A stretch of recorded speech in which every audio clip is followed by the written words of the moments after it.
Hermanos míos, gracias a Dios, hoy podemos disfrutar este ambiente hermoso, el culto dominical de la iglesia.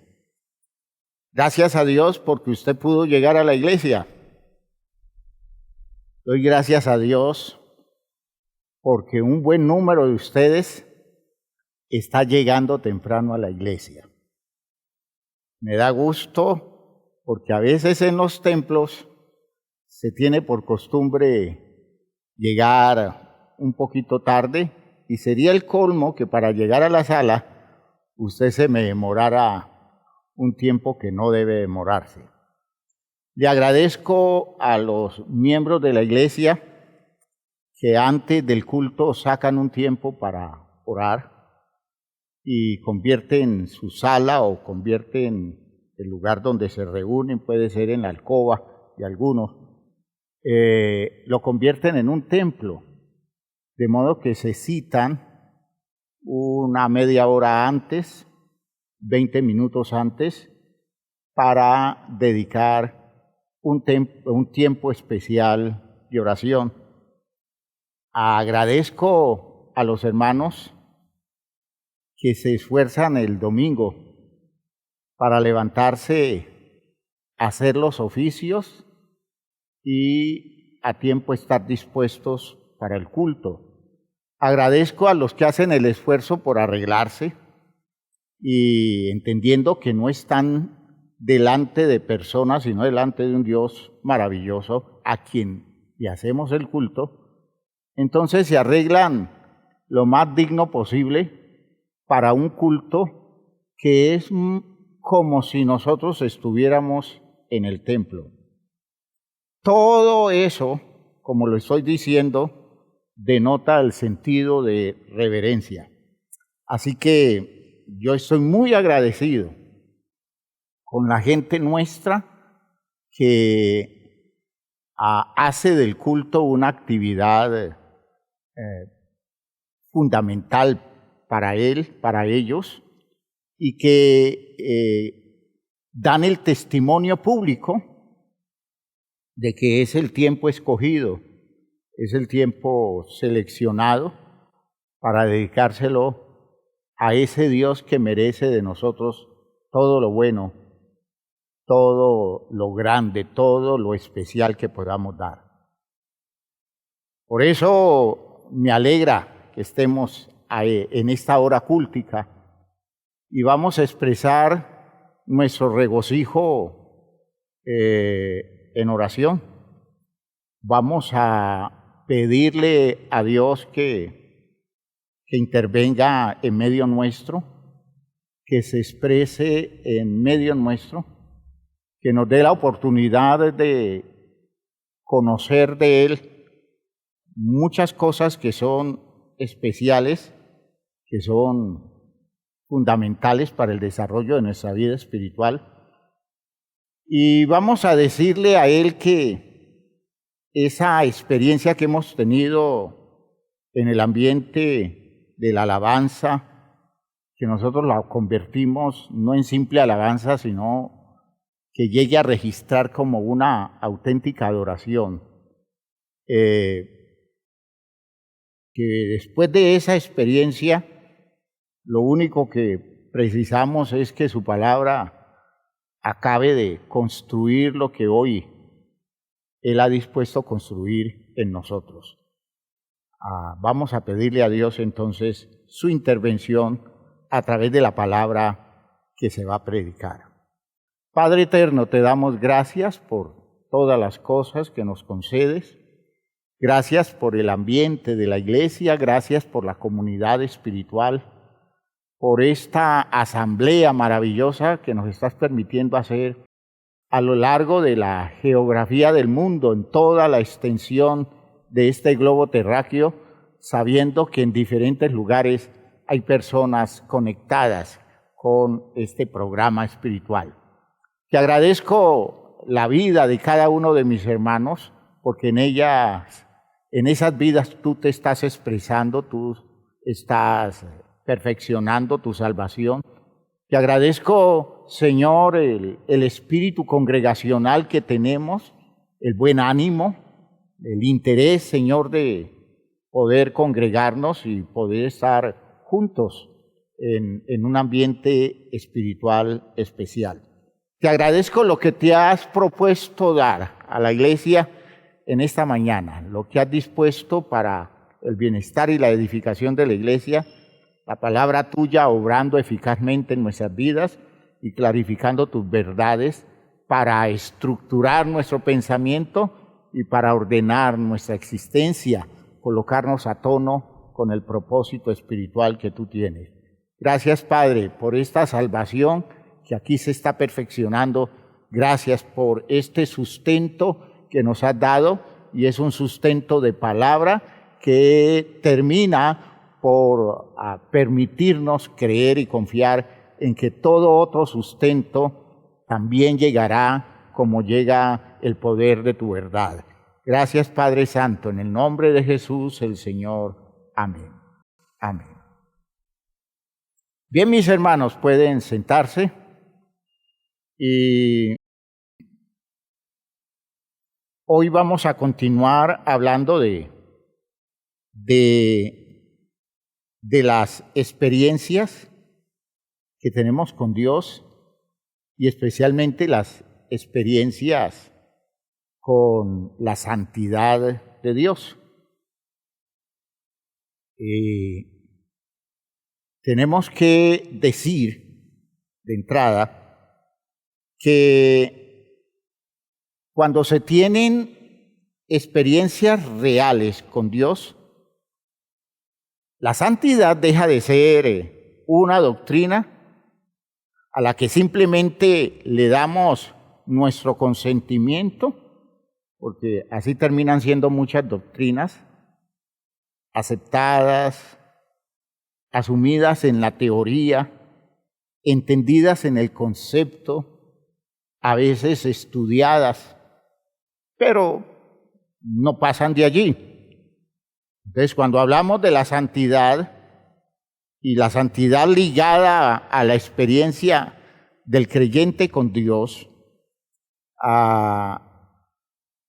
esa santidad que viene de Dios se debe convertir más bien en una fuerza que nos guía para tomar el gobierno real de nuestras vidas. La santidad entonces es un poder.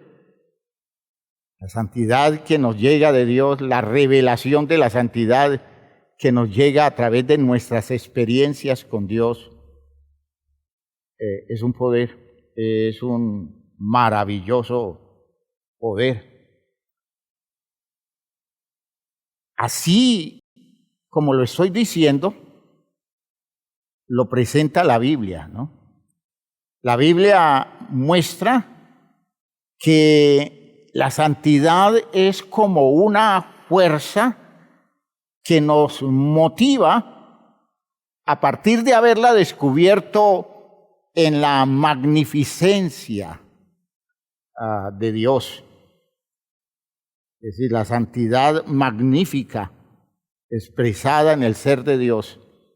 A partir de haberla descubierto en nuestras experiencias con Él, nosotros tenemos que decir que eso hace que el poder de la santidad termine moviéndonos a nosotros, impulsándonos a convertirnos en personas comprometidas con una asimilación existencial de eso tan maravilloso que es vivir santamente. Fíjense ustedes que en el texto de Éxodo, en un poema, en el hermoso poema de Éxodo 15, Éxodo en el capítulo 15, nosotros vemos una expresión bonita, es un poema, pero la forma como presenta la idea es hermosa. Dice: ¿quién como tú, oh Jehová, entre los dioses? ¿Quién como tú, magnífico en santidad, terrible en maravillas, en maravillosas hazañas, hacedor de prodigios? ¿Quién como tú, ¿verdad? Magnífico en santidad? Nadie como Dios.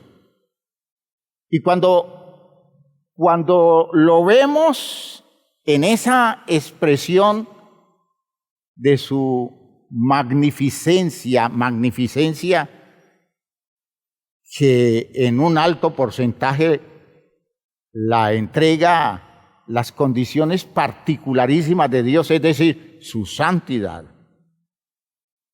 en nosotros surge como un interés, como un afán, un deseo de identificarnos con esa virtud maravillosa y se despierta la motivación por llegar a ser así como Dios se nos revela, porque nos llama la atención, porque nos inspira.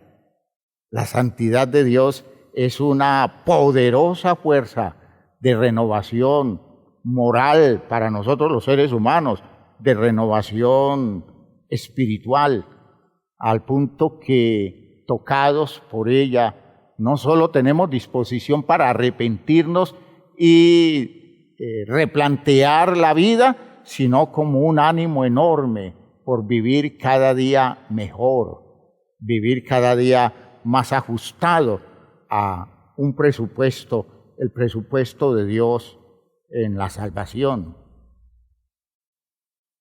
Esa idea de ligar la vida al poder de la santidad se nos expresa en el texto bíblico, ¿ya? Es un consistente reclamo de Dios dirigido al pueblo en un texto que los biblistas han definido como el código de santidad, un texto que fue como un bloque agregado al libro de Levítico. Es como un libro agregado al libro de Levítico original y que incluye los capítulos 17 al 27, el código de santidad. El énfasis del código de santidad es reclamarle al pueblo prácticas de vida conforme a los requerimientos de Dios y el afán de promover en medio de la comunidad esa disposición por agradar a Dios en la obediencia a todas las propuestas que Él hace. Y en el Código de Santidad, en el capítulo 19,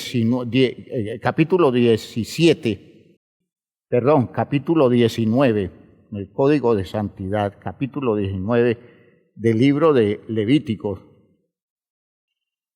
Levítico 19. Ustedes van a encontrar esa expresión donde Dios motiva al pueblo de Israel a tomar una posición teniendo en cuenta lo que ellos han descubierto en él. Versículo 1 dice: habló Jehová a Moisés diciendo: habla a toda la congregación de los hijos de Israel y diles: santos seréis, porque santo soy yo, Jehová vuestro Dios. Observen ustedes: santos seréis, porque santo soy yo, Jehová vuestro Dios. Esa idea de reclamo a la santidad se convierte en algo que, al mirarla en Dios, nos obliga a nosotros. Cuando la vemos en Dios, como que estamos impactados para sentirnos presionados por eso que vemos en Dios para acercarlo a nosotros. Por tanto, la santidad revelada en Dios nos atrae, la santidad en Dios nos convence y en el caso, digámoslo así, más conflictivo, la santidad nos conmina, ¿ya? ¿Por qué? Porque es un poder que potencializa al creyente que se ve confrontado por ella. En el caso que nosotros estudiábamos del profeta Isaías, y notábamos que todo lo que vivió Isaías fue una enorme confrontación que lo llevó a buscar la purificación de parte de Dios para convertirse en un hombre apto para declarar la palabra de Dios a la sociedad de Judá, que en aquel entonces se encontraba viviendo una enorme demanda de claridad de razones y de vivencias espirituales válidas en el modelo de un profeta que podía representar mucho para ese pueblo de Dios, para ese pueblo llamado por Dios. Entonces, la santidad se convierte en un poder que no solamente nos está atrayendo, nos está convenciendo, sino que en el caso en que estemos nosotros afectados, a veces por situaciones muy inconscientes, esa santidad nos confronta, como que nos sacude, esa santidad nos despierta y nos deja ver que nosotros tenemos que arreglar nuestra vida, que nosotros tenemos que reordenar nuestra vida. Esas condiciones son las condiciones que mueven el pueblo de Dios. ¿Ya? El pueblo de Dios no puede adormecerse en ese territorio de actividades religiosas sin tener experiencias con Dios, porque hace falta ese tipo de experiencias que lleve a las personas a hacerse cuestionamientos de fondo. Estoy agradeciéndole a Dios lo que muchos hermanos en este tiempo están viviendo, de verse tocados, de verse confrontados y de verse impelidos, lanzados por la fuerza del reclamo divino a reordenar sus vidas. Y eso da mucho gusto, porque el interés de todo esto es la salvación de todo nuestro pueblo. Vean ustedes, hermanos, que en esas condiciones la santidad es un área ministerial que nos llega de parte de Dios. Cuando Dios se nos revela y somos afectados por la santidad de Dios, esa santidad de Dios produce fruto en la vivencia nuestra. Pero vean ustedes que el apóstol Pedro usa el mismo término. Pedro usa la idea de ese texto y de otros que más o menos expresan lo mismo en el Antiguo Testamento, especialmente en el libro de Levítico. Y retomando esa idea, Pedro la contextualiza con la demanda de la iglesia en el tiempo en que Pedro está ministrando la iglesia. En la primera carta de Pedro, en el capítulo 1, primera carta de Pedro, capítulo 1. Pedro, precisamente hablándole a una iglesia que está viviendo una experiencia de tribulación, porque ellos están siendo atribulados, muy atribulados, en una persecución, en una situación difícil para ellos. Pedro los está, invitando a organizar sus vidas para estar preparados para cualquier situación a la que tenga que enfrentarse. Y viviendo ese tipo de experiencia, el apóstol Pedro hace un reclamo a la iglesia, le da como un principio, una especie de mandamiento, y y les dice en el capítulo 1, versículo 13, por tanto, ceñid los lomos de vuestro entendimiento, es decir, amárrense bien. O sea, esa idea de ceñir los lomos es una idea bíblica grandiosa, ¿ya? Siempre que a uno le dice, amárrese bien la cintura, siempre que a usted lo colocan a ponerse una faja abdominal, lo que le están diciendo es, prepárese para hacer fuerza, ¿ya? Y entonces, Pedro la figura no la coloca a nivel abdominal, sino a nivel del entendimiento.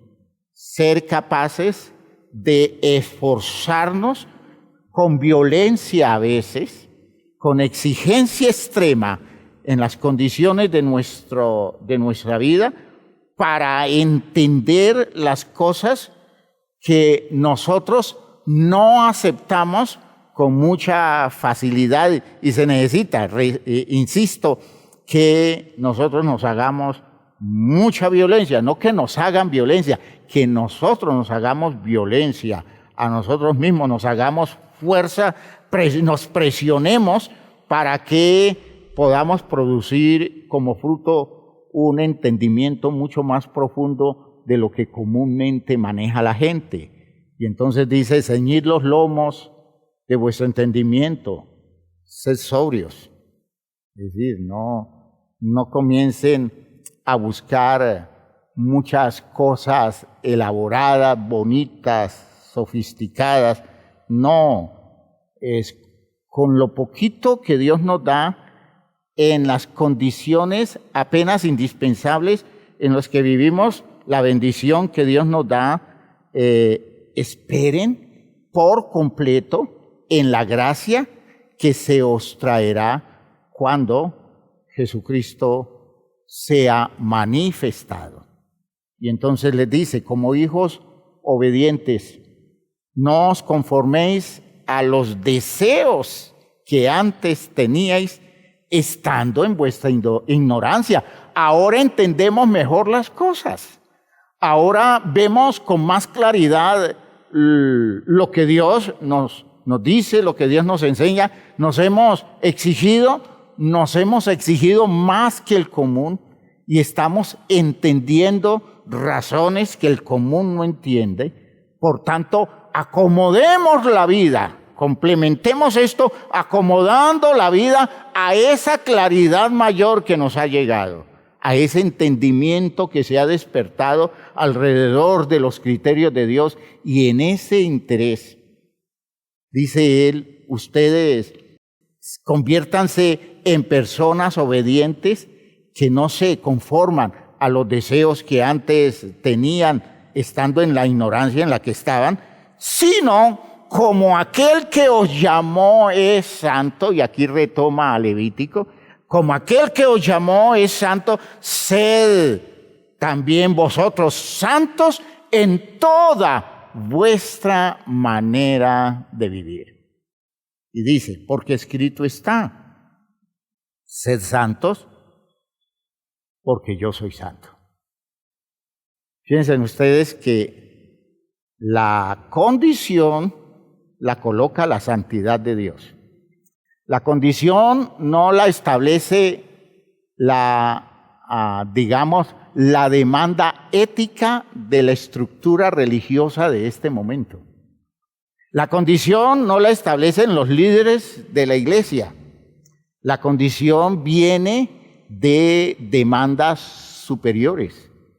La condición viene de la dimensión santa de Dios como una exigencia que rebasa las épocas, como una exigencia que supera las teologías, como una exigencia que está por encima de todas las filosofías, de todas las argumentaciones humanas y de las cosas buenas, muy buenas que se puedan dar como enseñanza.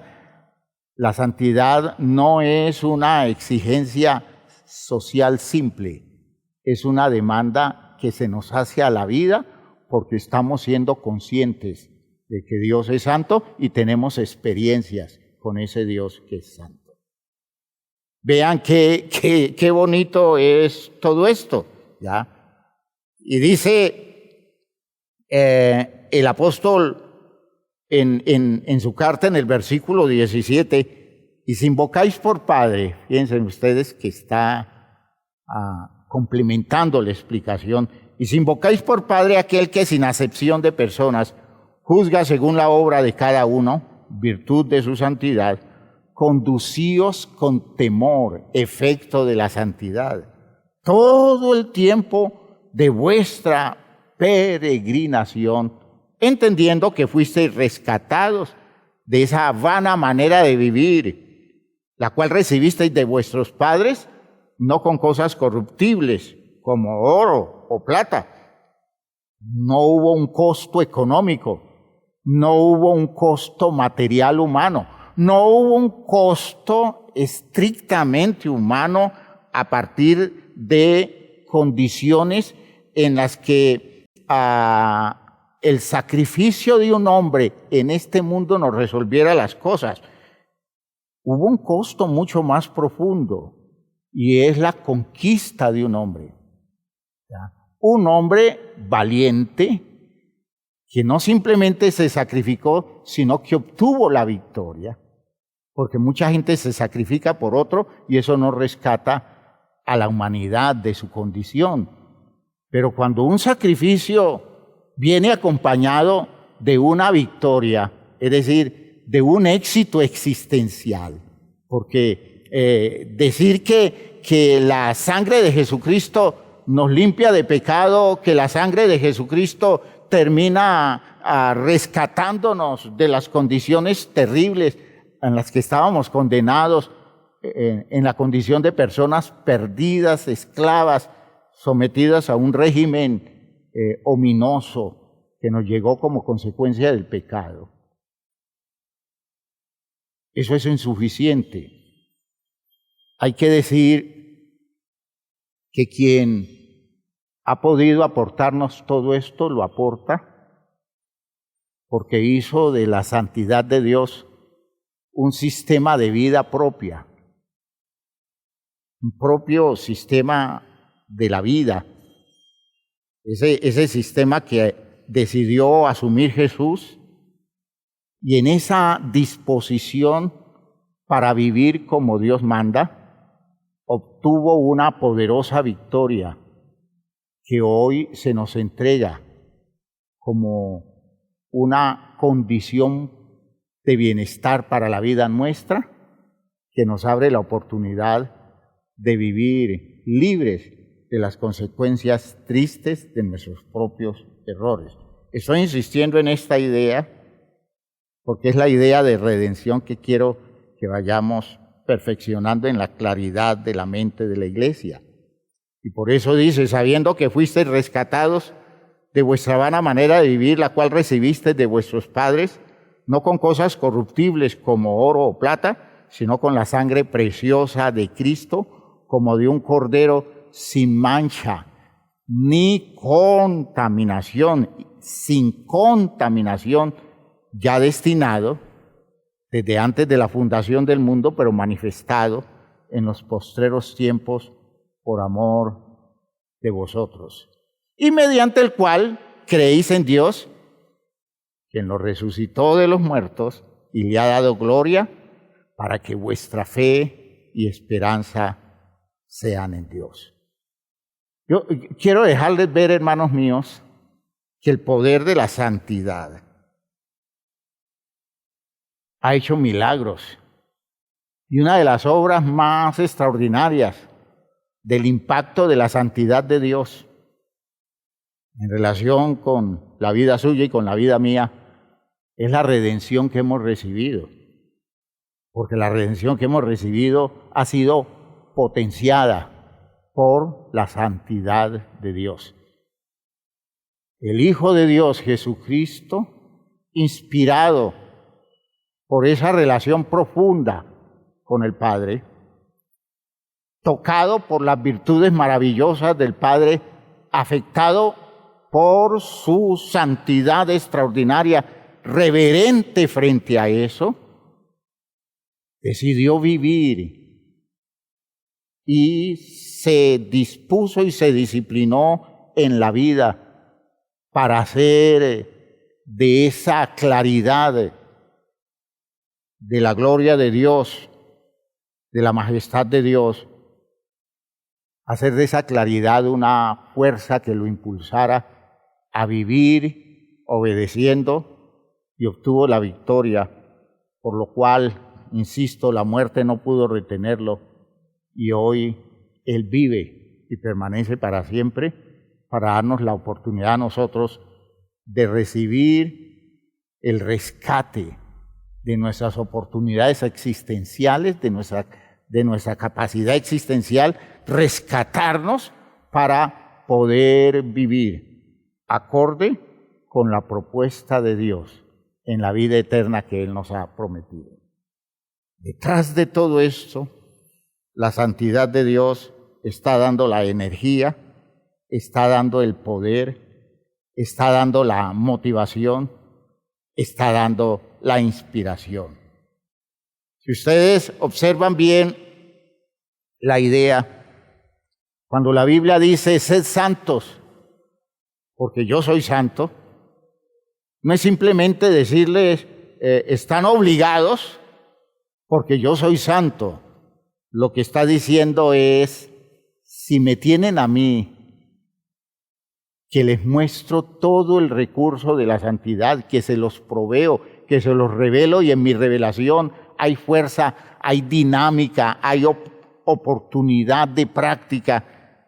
Si ustedes me tienen a mí, es el colmo que ustedes se queden cortos y no aprendan a vivir ajustados a este presupuesto que les doy como revelación. Si me les revelo desde la santidad, es porque quiero convertir mi santidad en recurso para ustedes, no para afectar de tal forma ante ustedes, de modo que ustedes terminen alabándome, glorificándome por mi santidad, porque yo no necesito ni de su alabanza ni de su glorificación.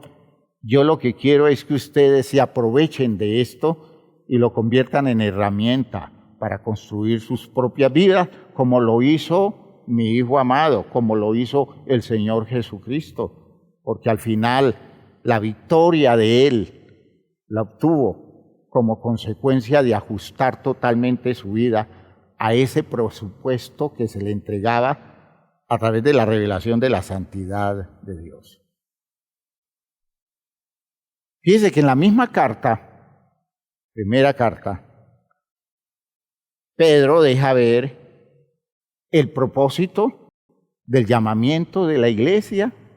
Y si ustedes observan, un punto central de la característica ministerial de la iglesia es su santidad. Dice la primera carta de Pedro, capítulo 2, verso 9, mas vosotros sois linaje escogido, real sacerdocio, nación santa.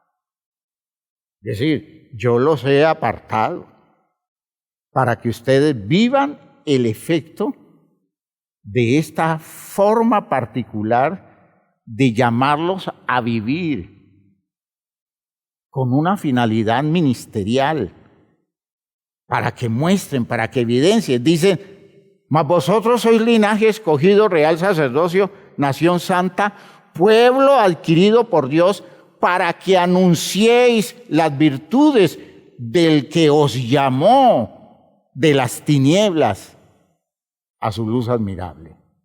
De ese que a ustedes los ha llamado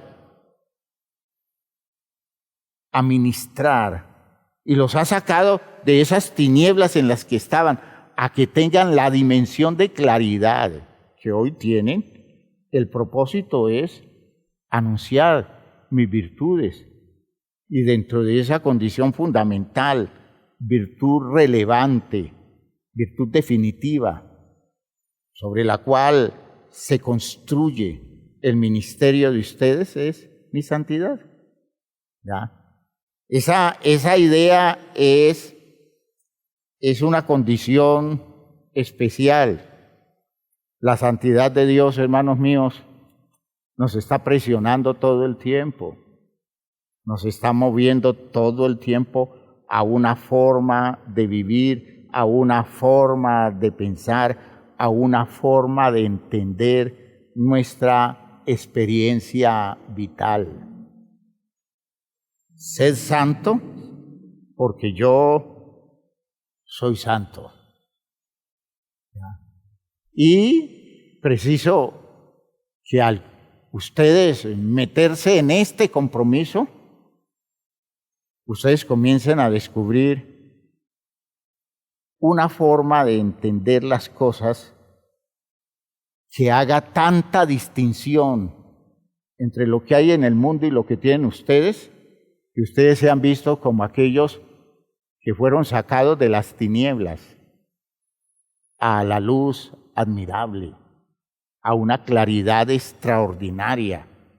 Y esa claridad la da eso de hacernos Dios, personas apartadas, distintas, colocadas en otra perspectiva, bajo otra iniciativa, bajo otra motivación. La motivación que da verlo a Él, encontrarlo a Él, identificarlo y poder descubrir que Él es alguien muy distinto de todo lo que podamos nosotros encontrar en este mundo.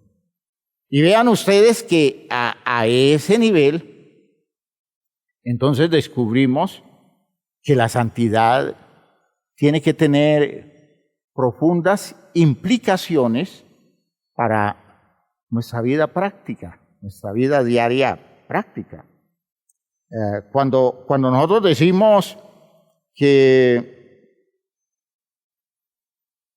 nosotros hacemos las cosas de una determinada manera, eso debe surgir como producto de una cosa en la que estamos profundamente convencidos, motivados, impulsados, y que no se convierte en una simple obligación, una simple cosa que nos presiona por imposición, sino que se vaya convirtiendo en una forma tan particular de la manera de interpretar la vida, que cuando nosotros tengamos la oportunidad le aclaremos a todo el mundo, tengamos la manera de decirle a todo el mundo por qué nosotros somos como somos, por qué pensamos como pensamos, por qué hablamos como hablamos, y no que se quede el cuento como en un manejo religioso impuesto, en un manejo determinado por el grupo religioso y no en una condición producto de la renovación que se da del entendimiento nuestro para poder descubrir desde la santidad de Dios una manera de ser y de vivir que necesariamente va a ser contraste con lo común. ¿Ya? Por eso la santidad debe tener implicaciones prácticas en nuestra cotidianidad. ¿Ya? Debe producir cosas que se vean en la práctica diaria nuestra. Voy a comenzar a mencionar algunas que tienen que ver con las situaciones nuestras actuales. ¿Ya? Sí. ¿Por qué nosotros los cristianos de este tiempo nos comportamos de una forma tal que dejamos como evidencia de que no estamos convencidos de nada de lo que se nos plantea como razones de fondo a través de la revelación que Dios nos da de la grandeza suya y de sus virtudes excepcionales? Señalemos en primer lugar una cosa que es preciso que la identifiquemos bien en este tiempo. La santidad de Dios debiera guiarnos y gobernar nuestro pensamiento para meternos a vivir conforme Dios nos pide y poder discernir muy bien lo que Dios acepta y lo que Dios no acepta. ¿Ve? Eso debe ser un efecto de la santidad, el temor, la reverencia, la disposición nuestra para estar a tono con esas condiciones especiales que vemos en la vida maravillosa de Dios. Claro que nos debe comprometer de tal manera en que nosotros tengamos que tener muy claro que sí, que no, tiene que ver con lo que Dios acepta de los seres humanos, lo que Dios acepta de nosotros. Con frecuencia, hermanos míos,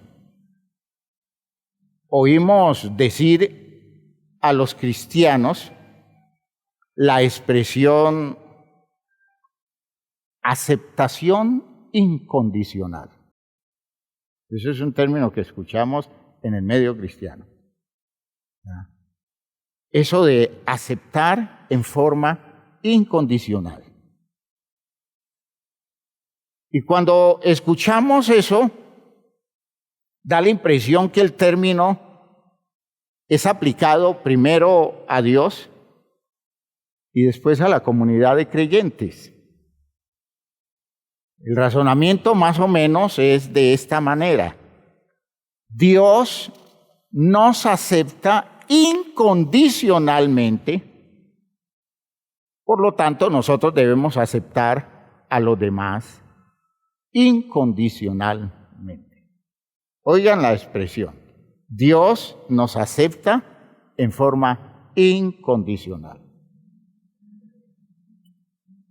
Lo malo de eso es que no es una expresión bíblica.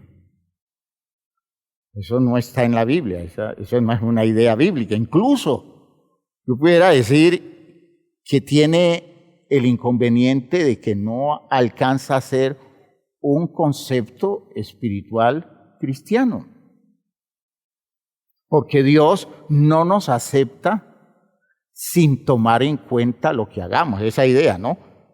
Yo te acepto sin tomar en cuenta lo que tú has hecho.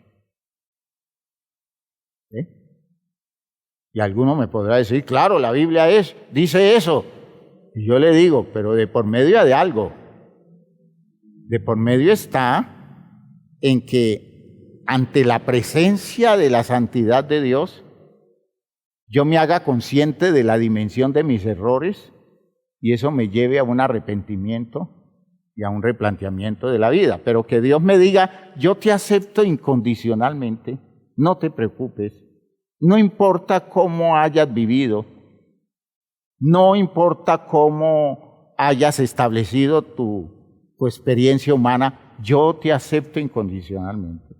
En la Biblia no existe eso. No existe eso. En el libro de Isaías, colocándoselos, por ejemplo, en el capítulo 1, hay un texto que nosotros solemos repetir mucho porque es muy bonito y tiene que ver con lo que dice el versículo 18 del capítulo 1. Dice, venid luego, dice Jehová, y estemos a cuenta. Si vuestros pecados fueren como la grana, como la nieve serán emblanquecidos. Si fueren rojos como el carmesí, vendrán a ser como blanca lana. Y sucede que el texto comienza con la expresión venid luego. Venid luego. ¿Luego de qué? Dice él, luego de que ustedes que tratan de hacerme un culto impío, y ya me tienen hastiado de todas sus ceremonias religiosas.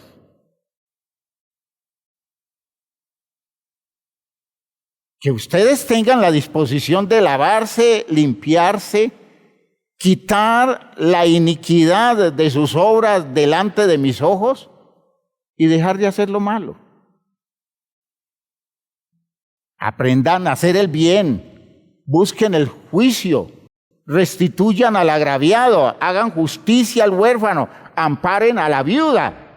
Vengan luego, dice Jehová, y entonces hagamos cuentas. Pero es después. Dios no nos acepta incondicionalmente. Dios nos pone condiciones, siempre nos pone condiciones. Hermanos míos, ese manejo de la revelación de un Dios incondicional ha hecho que todo el mundo se sienta con el derecho de pretender estar delante de Dios viviendo de cualquier manera. ¿Ya? Y esa actitud es una cosa nefasta para el proceso espiritual del pueblo de Dios. ¿Ya? Cuando Dios se enfrenta a la nación de Israel debido a su pecado, debido a su insistente descomposición moral, Dios les dice que ya no los quiere como su pueblo. Eso le dice, lo dice Oseas en el capítulo 1. Ustedes ya no son pueblo mío, ni yo soy el Dios de ustedes. Dios no acepta lo que nosotros le propongamos. Dios no acepta lo que nosotros le ofrezcamos. Señor, esto es lo que te traigo de todo mi corazón.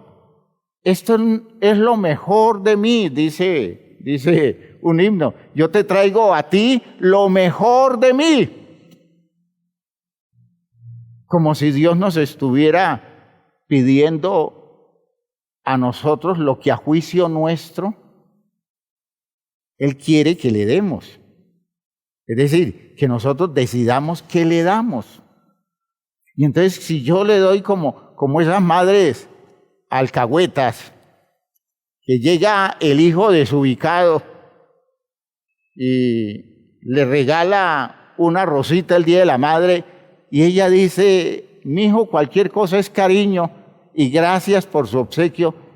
Nosotros pretendemos que con Dios es lo mismo, y no me estoy refiriendo por la cantidad, no me estoy refiriendo por lo impresionante del obsequio, me estoy refiriendo es que Dios a nosotros no nos acepta lo que nosotros queramos darle. Él no acepta sino lo que Él nos pide. ¿Me está oyendo lo que le estoy diciendo? Dios a usted no le acepta lo que usted quiere darle. Dios a usted le recibe lo que Él está pidiendo. De modo que usted no diga, es lo mejor de mí. Yo escogí lo mejor para dártelo a ti. Porque puede ser que lo mejor mío no sea del agrado de Dios.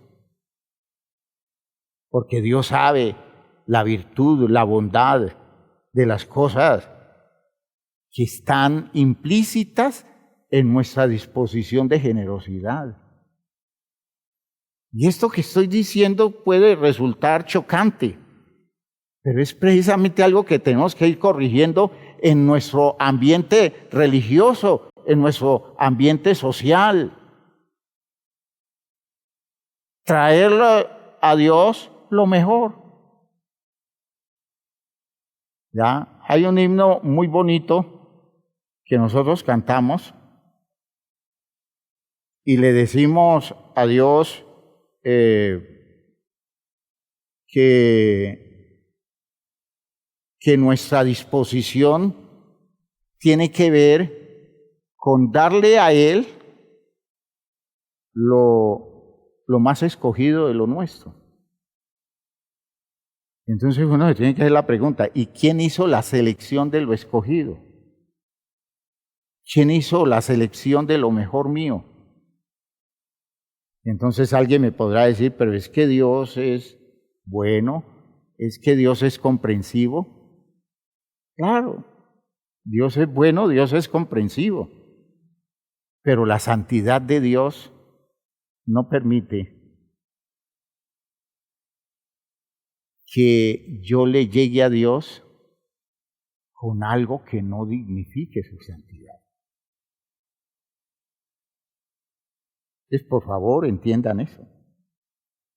Y esto debe comenzar a pesar mucho en la mente nuestra. Son acciones que nosotros en nuestra religión escogemos, seleccionamos. Nuestra práctica religiosa está cargada de buena voluntad, está hecha de cosas muy bonitas y nosotros decimos esto es para la gloria de Dios. Y dice Dios, ¿y eso qué tiene que ver con mi gloria? Eso es tu imagen de gloria, pero esa no es mi gloria. Si vas a honrarme, si vas a respetarme, consúltame. ¿Qué es lo que yo quiero de ti? Y cuando tengas la disposición de entregarme a mí lo que yo te pido, en ese momento tu ofrenda es grata. Lo que Dios le está diciendo precisamente en Isaías al pueblo de Israel. Dios les dice, ustedes me tienen cansados con ese culto carente de sentido para mí, y a ustedes les parece extraordinario, y ustedes se sienten orgullosos.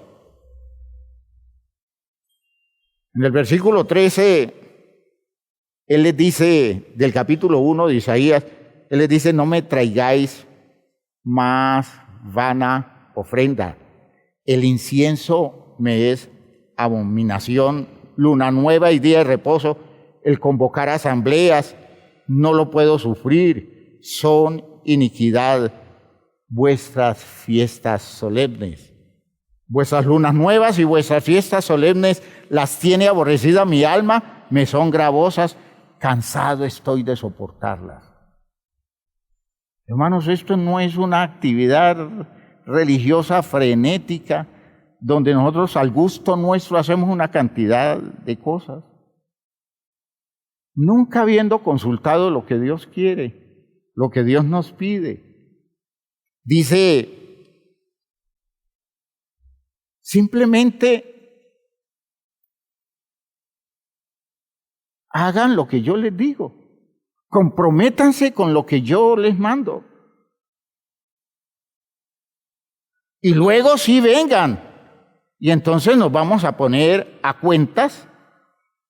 Y yo soy capaz de pasar por alto todos los pecados de ustedes, pero si ustedes se presentan delante de mí en la actitud correcta, honrando mi santidad.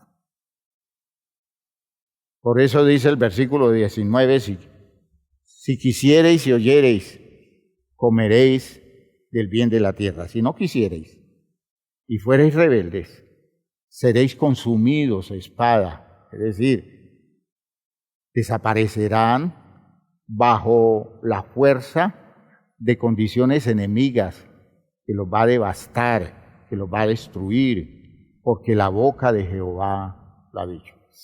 Esta es una perspectiva que nosotros tenemos que tomar muy clara, muy clara.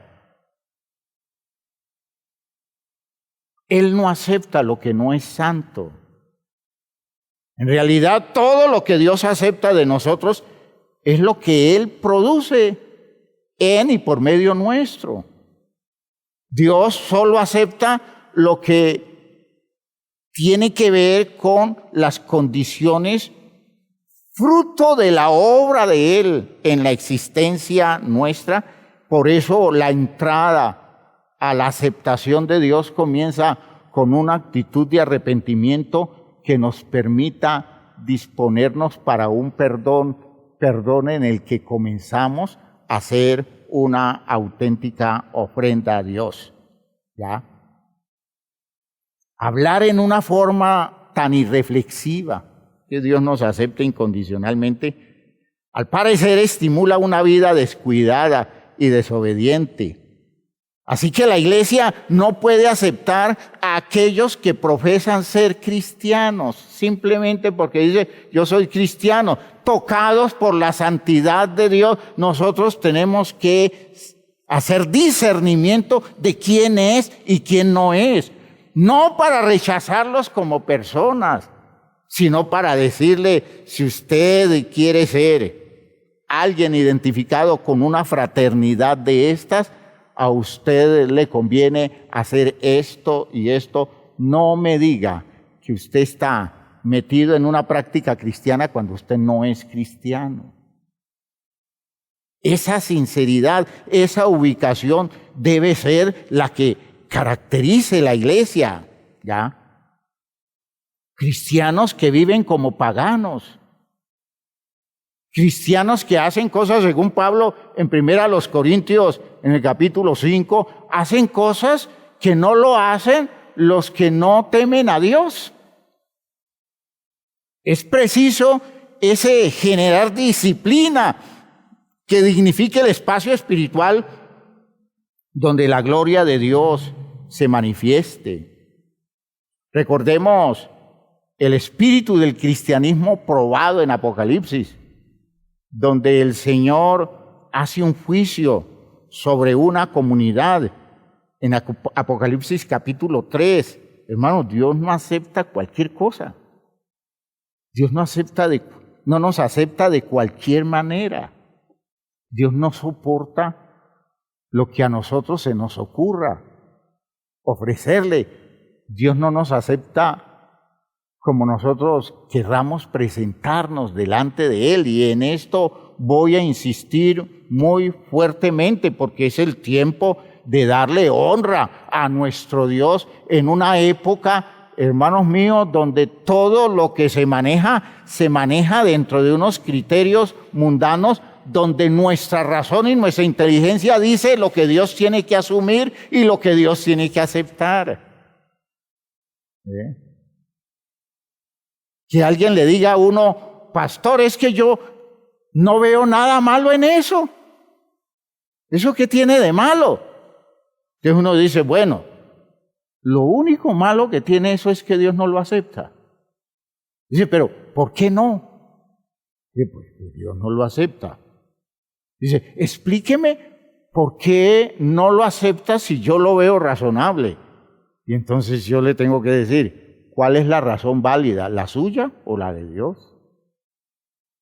Pero no, estamos en una época donde todo el mundo saca posturas muy claras diciendo, eso para mí no tiene sentido. Para mí tiene sentido esto y esto y eso, y yo soy muy honesto. Y voy a vivir conforme a eso. ¿Y quién ha dicho que viviendo conforme a sus propias ideas está agradando a Dios? Y cómo la iglesia se queda tan pasiva ante eso. Y cómo la iglesia comienza a aceptar todo ese tipo de cosas como válido. Eso no tiene ninguna presentación. En Apocalipsis, en el capítulo 3, Dios le dice a una congregación, es un juicio a una congregación. Capítulo 3, versículo 14. Y escribe al ángel de la iglesia en la Odisea. He aquí el amén, el testigo fiel y verdadero. El principio de la creación de Dios dice esto. Yo conozco tus obras. Es decir, yo conozco tus acciones, yo conozco tus criterios, yo conozco tus motivaciones, tengo muy claro qué estás buscando. Yo sé las cosas extraordinarias religiosamente que has hecho. Yo conozco muy bien tus obras, ¿ya? Que ni eres frío ni caliente. Una figura extraordinaria. Ni eres frío ni caliente. Ojalá fueses frío o caliente. Pero por cuanto eres tibio y no frío ni caliente, te vomitaré de mi boca. Imaginen ustedes, el Dios que acepta incondicionalmente le está diciendo a una congregación: tú no eres un pueblo ferviente, obediente, tampoco eres un pueblo ignorante, una comunidad que desconoce las profundas razones de mi palabra, de mis criterios, de mis planes, de mis mandamientos. No, tú conoces. De modo que, como conocedor, se te demanda obediencia, pero tú no obedeces. Pero no puedes disculparte diciendo: es que yo no sé, es que yo esas cosas nunca las he entendido bien porque es que nadie me las ha explicado. Tú no puedes decir eso, es decir, tú no eres frío como aquella persona o aquel pueblo, aquella comunidad que tiene que decir: es que yo no sé nada, yo no he entendido nada, a mí nadie me ha hablado de nada. Ese es el frío. Y Dios dice: si tú no sabes nada, pues tienes todavía la oportunidad de ser trabajado para saber. Tú sí sabes, pero tu forma de vivir en lo que sabes está tan por debajo de lo que mi santidad te reclama, que en esa condición de no ser frío ni ser caliente, yo no te soporto. Que tú estés en mi pueblo, que tú estés en mi iglesia, viviendo en absoluta desobediencia, escuchando todo el tiempo la palabra que se te dice, recibiendo amonestación temprana, recibiendo claridad, orientación. Tú cuentas con todos los recursos y tú en este momento todavía pensando que puedes pararte delante de mí, viviendo como estás viviendo.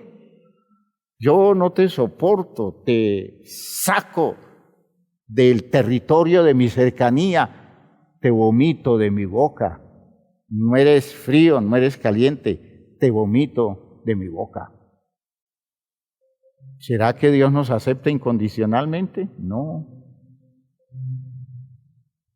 Cuando uno escucha elaboraciones teológicas para justificar las conductas más inadecuadas que la gente tiene, basados en unos textos interpretados de una forma toda, hermanos míos, toda arbitraria, y que la gente diga: es que yo creo en eso y en eso me sostengo porque Dios me acepta a mí así. Cuando uno le dice a una persona con ciertas prácticas de vida sexual desviada, uno le dice: usted tiene que arrepentirse, tiene que replantear su vida y comenzar a vivir de otra manera para recibir el perdón de Dios. No, a mí me han dicho que así me acepta el Señor. Dios así me acepta. Dios me ama. Fíjese cómo se confunden los términos. Dios así me ama. Y yo le digo: claro, Dios lo ama. Pero una cosa es que Dios lo ama y otra cosa es que Dios lo acepte así. ¿Quién ha dicho que amar es aceptar incondicionalmente? Esa idea de amor basado en la aceptación incondicional no es la idea o el principio del amor bíblico que se basa en el conocimiento. Si hay amor, hay conocimiento. Y Dios ama por conocimiento. Por tanto, Dios no me ama bajo la idea de que cualquier cosa que yo haga, cualquier cosa que yo elabore en mi vida, lo va a aceptar Él, porque su amor es incondicional. Hermanos, los amores no son incondicionales. El verdadero amor siempre pone condiciones.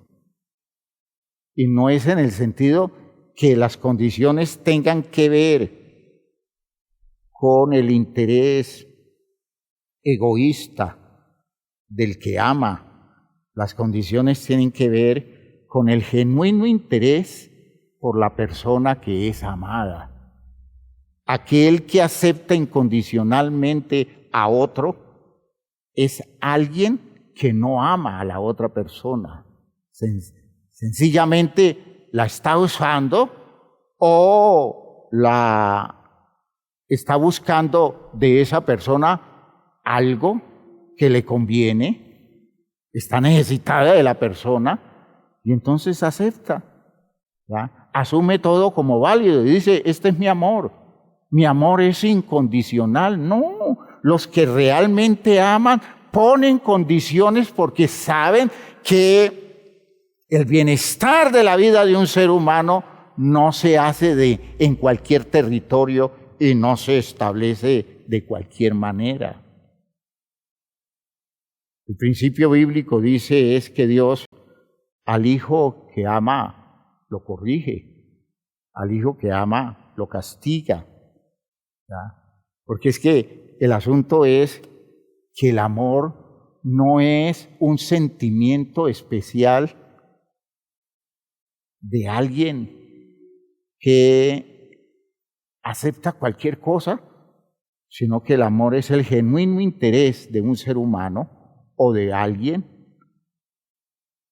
por el bienestar de otra persona, aún sacrificando el agrado y el gusto de contar con la aprobación de la persona amada.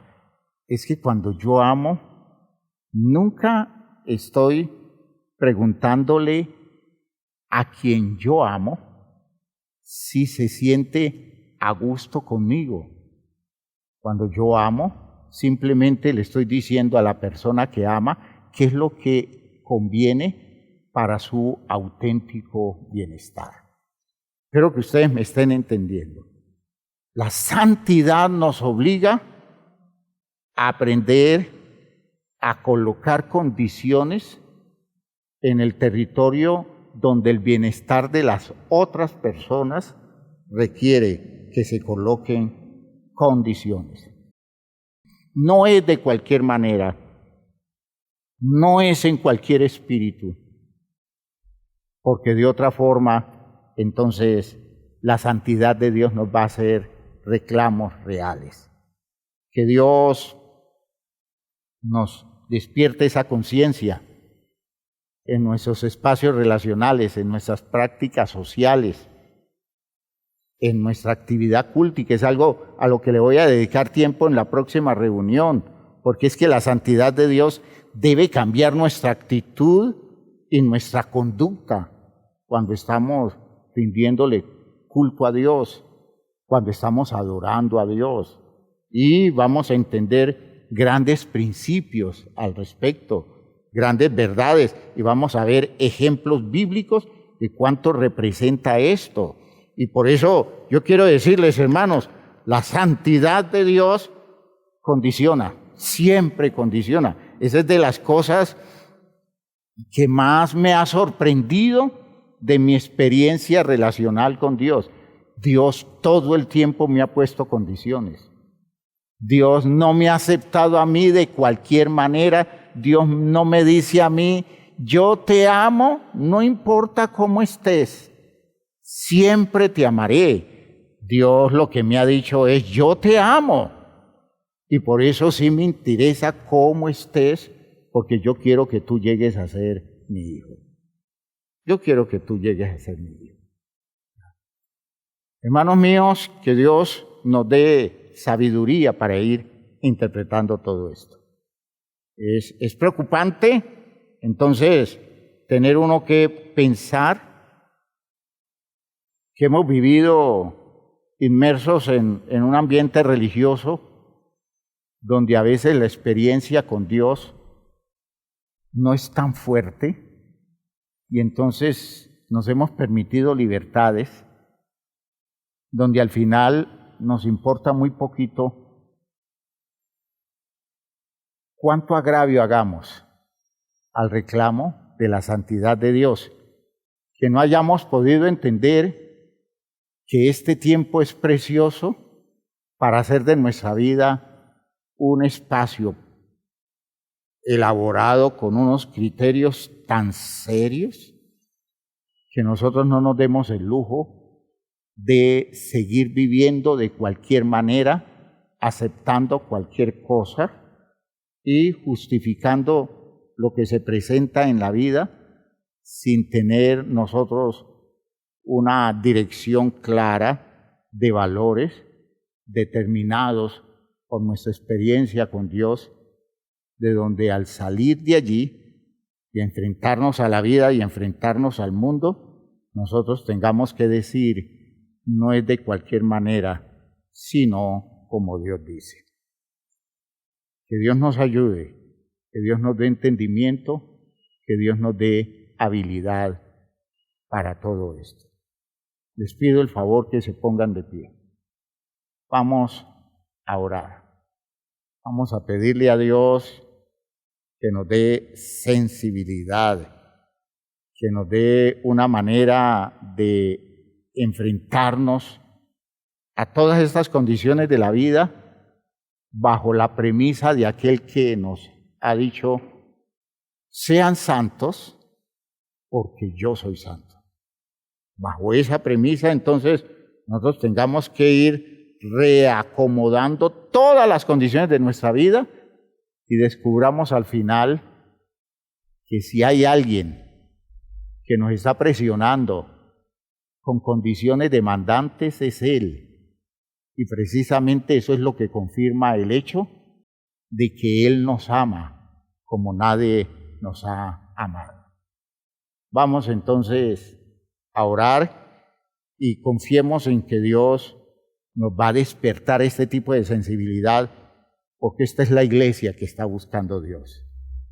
En esta época de tanto juego mentiroso, en los manejos religiosos, de tanta superficialidad, esta es la iglesia que está buscando Dios. Una iglesia que haga de la santidad un espacio maravilloso, alrededor de lo cual surjan las reflexiones, los análisis y las interpretaciones más justas, más honestas, más limpias, que nos den un lugar en la presencia de Dios, aún viviendo en un mundo tan contaminado como este mundo en el que nos encontramos. Que Dios nos bendiga. Padre eterno, te damos gracias. Te damos gracias por esta claridad que nos permite recibir hoy. Estamos descubriendo cosas magníficas que tienen mucho sentido para nuestra vida espiritual. Estamos elaborando ideas claras alrededor de tu verdad, de tu revelación, Señor, y estamos tratando de asumir las posturas correctas que como siervos tuyos debemos asumir en una época tan confusa, Señor, de tanto enredo, de tantas ideas volando, de tantos criterios desajustados, Señor, de tantos intereses que manosean las vidas y difícilmente las personas pueden dar con algo de objetividad ante las demandas de decisiones que la vida les hace. Oh Señor, nosotros contamos con todos los criterios tuyos basados en tu santidad y queremos, Señor, ser movidos por esta poderosa fuerza que nos insta a vivir en la obediencia y a vivir en el cambio y la renovación continua. Ayúdanos a no resignarnos, ayúdanos a no acomodarnos. En el nombre glorioso de Jesucristo es posible todo esto y yo sé que con tu bendición y tu presencia nosotros tendremos una estructura que pasará por todas las pruebas sin descomponerse, sin salirse de los territorios válidos y sin vivir al margen de las condiciones, de las poderosas condiciones que tú nos colocas.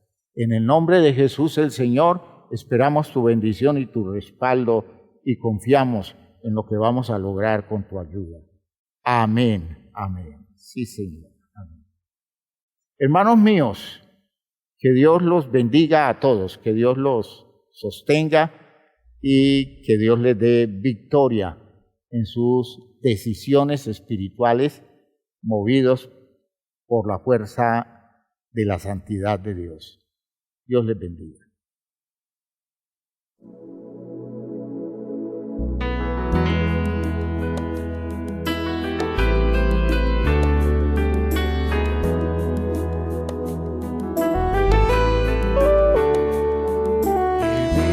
En un mundo a la deriva sin control, en medio de una sociedad sin rumbo y dirección, mas siempre habrá esperanza y un futuro siempre habrá, si en nuestro Dios confiamos y en su iglesia hallamos paz.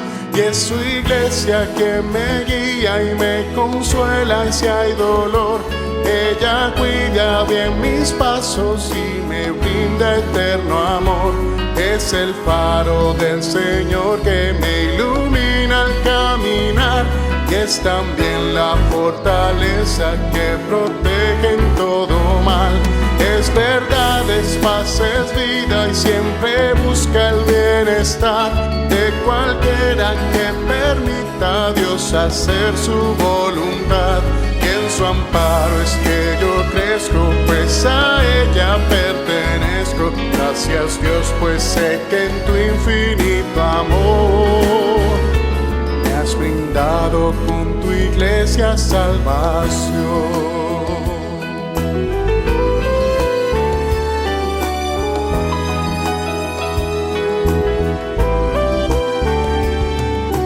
Bueno es entender lo que la iglesia puede hacer, cuando a través de ella Dios nos muestra su poder.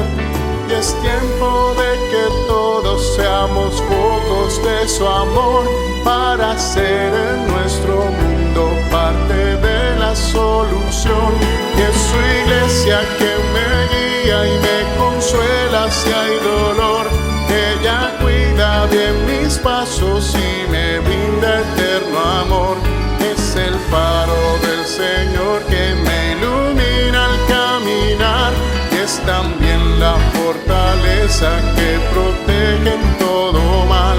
Es verdad, es paz, es vida y siempre busca el bienestar de cualquiera que permita a Dios hacer su voluntad. En su amparo es que yo crezco, pues a ella pertenezco. Gracias Dios, pues sé que en tu infinito amor me has brindado con tu iglesia salvación.